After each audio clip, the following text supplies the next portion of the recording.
Yeah, exactly. I heard he's sort of a savage. Lives in a hut on the school grounds, and every now and then he gets drunk and tries to do magic and ends up setting his bed on fire. I think he's brilliant, said Harry coldly.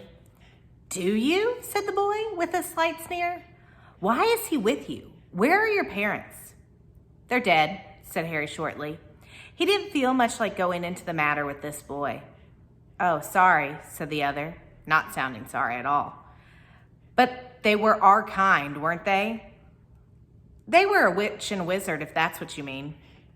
I really don't think they should let the other sort in, do you? They're just not the same. They've never been brought up to know our ways. Some of them have never even heard of Hogwarts until they get the letter. Imagine! I think they should keep it to the old wizarding families. What's your surname anyway? But before Harry could answer, Madame Malkin said, That's you done, my dear.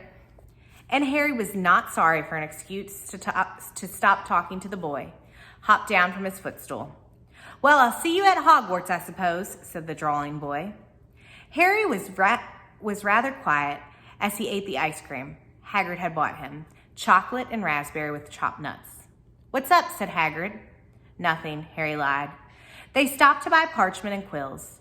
Harry cheered up a bit when he found a bottle of ink that changed colors as you wrote. When they had left the shop, he said, Hagrid, what's Quidditch? Blimey, Harry, I keep forgetting how little you know. Not knowing about Quidditch? Don't make me feel worse, said Harry. He told Hagrid about the pale boy and Madame Malkin's. And he said people from Muggle families shouldn't even be allowed in. You're not from a Muggle family. If he'd known who you were, he'd grown up knowing your name if his parents were wizarding folk. You saw what everyone in the Leaker Cauldron was like when they saw you. Anyway, what does he know about it?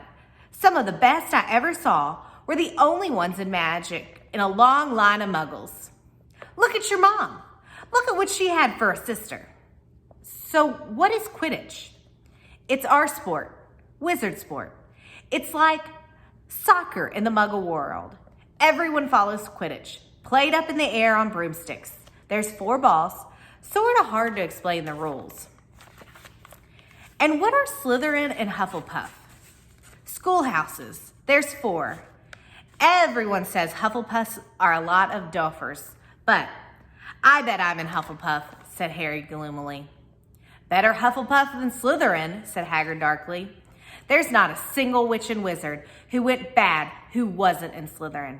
You know who was one. Sorry, you know who was at Hogwarts? Years and years ago, said Hagrid. They bought Harry's school books in a shop called Flourish and Bots, where the shelves were stacked to the ceiling with books as large as paving stones bound in leather. Books the size of postage stamps and covers of silk. Books full of particular symbols, and a few books with nothing on them at all. Even Dudley, who never read anything, would have been wild to get his hands on some of these. Hagrid almost had to drag Harry away from curses and counter-curses. Bewitch your friends and befuddle your enemies with the latest revenges, hair loss, jelly legs, tongue-tying, and much, much more by Professor Vidicris Vidraken. I was trying to find out how to curse Dudley. I'm not saying that's a good idea, but you're not to use your magic in the Muggle world except in very special circumstances, said Hagrid. And anyway, you couldn't work any of them curses yet. You need a lot more study before you get to that level.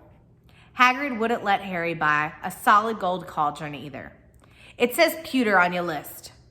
But they had a nice set of scales for weighing potion ingredients and collapsible brass telescope. Then they visited the apothecary, which was fascinating enough to make up for its horrible smell, a mixture of bad eggs and rotted cabbages. Barrels of slimy stuff stood on the floor, jars of herbs, dried roots, and bright powders lined the walls. Bundles of feathers, strings of fangs, and snarled claws hung from the ceiling. While Hagrid asked the man behind the counter for a supply of some basic potion ingredients for Harry, Harry himself examined silver unicorn horns at 21 galleons each, and minuscule glittery black beetle eyes at 5 knut a scoop. Outside the apothecary, Hagrid checked Harry's list again. Just your wand left. Oh yeah, and I still haven't gotten you a birthday present. Harry felt himself go red. You don't have to. I know I don't have to. Tell you what, I'll get your animal. Not a toad. Toads went out of fashion years ago. You'd be laughed at. And I don't like cats. They make me sneeze. I'll get you your owl. All the kids want owls. They're dead useful. Carry your mail and everything. 20 minutes later, they left Elope's Owl Emporium, which had been dark and full of rustling and flickering jewel-bright eyes. Harry now carried a large cage that held a beautiful snowy owl, fast asleep with her head under her wing. He couldn't stop stammering his thanks, sounding just like Professor Quirrell. Don't mention it, said Hagrid gruffly. Don't expect you've had a lot of presents from them Dursleys. Just Ollivanders left now. Only place for wands. Ollivanders, and you got to have the best wand. A magic wand? This was what Harry had really been looking forward to. The last shop was narrow and shabby. Peeling gold letters over the door read, Ollivanders makers of fine wands since 382 BC. A single wand lay on a faded purple cushion in a dusty window. A tinkling bell somewhere in the depths of the shop as they stepped inside. It was a tiny place, empty except for a single spindle chair that Hagrid sat on to wait. Harry felt strangely as though he had entered a very strict library. He swallowed. A lot of new questions had just occurred to him, and looked instead at the 1,000 of narrow boxes piled neatly right up to the ceiling. For some reason, the back of his neck prickled. The very dust and silence in here seemed to tingle with some secret magic. Good afternoon, said a soft voice. Harry jumped. Hagrid must have jumped too, because there was a loud crunching noise, and he got off the spindle chair. An old man was standing before them, his wide, pale eyes shimmering like moons through the gloom of the shop. Hello, said Harry awkwardly. Ah, yes, said the man. Yes, yes. I thought I'd be seeing you soon. Harry Potter. It wasn't a question. You have your mother's eyes. It seems only yesterday she was in here herself, buying her first wand. 10 1/4 inches long. Swishy, made of willow. Nice wand for charm work. Mr. Ollivander moved closer to Harry. Harry wished he would blink. Those silvery eyes were a bit creepy. Your father, on the other hand, favored a mahogany wand, 11 inches, pliable, a little more power, and excellent for transfiguration. Well, I say your father favored it. It's really the wand that chooses the wizard, of course. Mr. Ollivander had come so close that he and Harry were almost nose to nose. Harry could see himself reflected in those misty eyes. And that's where Mr. Ollivander touched the lightning scar on Harry's forehead with his long white fingers. I'm sorry to say I sold the wand that did that, he said softly. 13 1/2 inches. Ye powerful wand, very powerful, and in the wrong hands. Well, if I'd known what that wand was going to do to this world, he shook his head and then said, to Harry's relief, Spotted Hagrid. Rubeus Hagrid, how nice to see you again. Oak, 16 inches, rather bendy, wasn't it? It was, sir.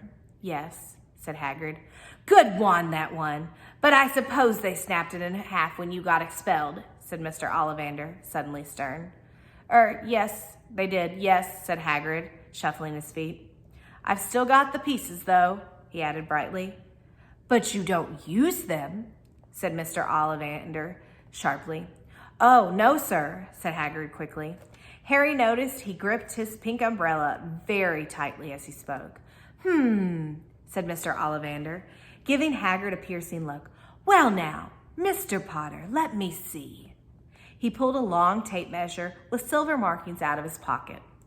"Which is your wand arm?" Well, I'm right-handed," said Harry. "Hold out your arm. That's it." He measured Harry from shoulder to finger, then wrist to elbow, shoulder to floor, knee to armpit, and around his neck.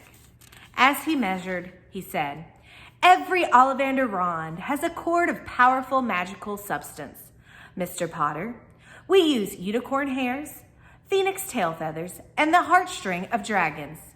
No two Ollivander wands are the same, just as no two unicorns, dragons, or phoenixes are quite the same. And of course, you will never get such good results with another wizard's wand." Harry suddenly realized that the tape measure, which was measuring his nostrils, was doing this on its own. Mr. Ollivander was flitting around the shelves, taking down boxes. "That will do," he said, and the tape measure crumpled into a heap on the floor. "Right then, Mr. Potter, try this one. Beechwood and dragon heartstring. 9 inches, nice and flexible. Just take it and give it a wave." Harry took the wand and, feeling foolish, waved it around a bit. Mr. Ollivander snatched it out of his hand almost at once. "Maple and phoenix feather, 7 inches. Quite wimpy. Try." Harry tried, and he had hardly raised the wand when it too was snatched back by Mr. Ollivander. No, here. "Ebony and unicorn hair, 8.5 inches, springy. Go on, try it." Harry tried, and had no idea what Mr. Ollivander was waiting for. The pile of tried wands was mounting higher and higher on the spindled chair. But the more wands Mr. Ollivander pulled from the shelves, the happier he seemed to become. "Tricky customer, eh? Not to worry, we'll find the perfect match here somewhere. I wonder now. Yes, why not unusual combination? Holly and phoenix feather, 11 inches, nice and supple." Harry took the wand. He felt a sudden warmth in his fingers. He raised the wand above his head, brought it swishing down through the dusty air, and a stream of red and gold sparks shot from the end like fireworks, throwing dancing spots of light onto the walls. Hagrid whooped and clapped, and Mr. Ollivander cried, "Oh, bravo! Yes, indeed. Oh, very good.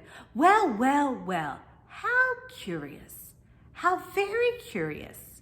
He put Harry's wand back in its box and wrapped it in brown paper, still muttering, "Curious. "Sorry," said Harry, "but what's curious?" Mr. Ollivander fixed Harry with his pale stare. "I remember every wand I've ever sold, Mr. Potter. Every single wand. It so happens that the phoenix whose tail feather is in your wand gave another feather, just one other. And it's very curious indeed that you should be destined for this wand when its brother gave you that scar." Harry swallowed. "Yes, 13.5 inches. Curious indeed how these things happen. The wand chooses the wizard, remember. I think we must expect great things from you, Mr. Potter. After all, he who must not be named did great things. Terrible, yes, but great." Harry shivered. He wasn't sure he liked Mr. Ollivander too much. He paid 7 gold galleons for his wand, and Mr. Ollivander bowed them from his shop. The late afternoon sun hung low in the sky as Hagrid and Harry made their way back down Diagon Alley, back through the wall, back through the leaky cauldron, now empty. Harry didn't speak at all as they walked down the road. He didn't even notice how much people were gawking at them on the underground, laden as they were with their funny-shaped packages, with the snowy owl asleep in the cage on Harry's lap. Up another escalator out into Paddington Station. Harry only realized where they were when Hagrid tapped him on the shoulder. "Got time for a bite to eat before your train leaves," he said. Harry bought a hamburger, and they sat down on plastic seats to eat them. Harry kept looking around. Everything looked so strange somehow. "You all right, Harry?" "You're very quiet," said Hagrid.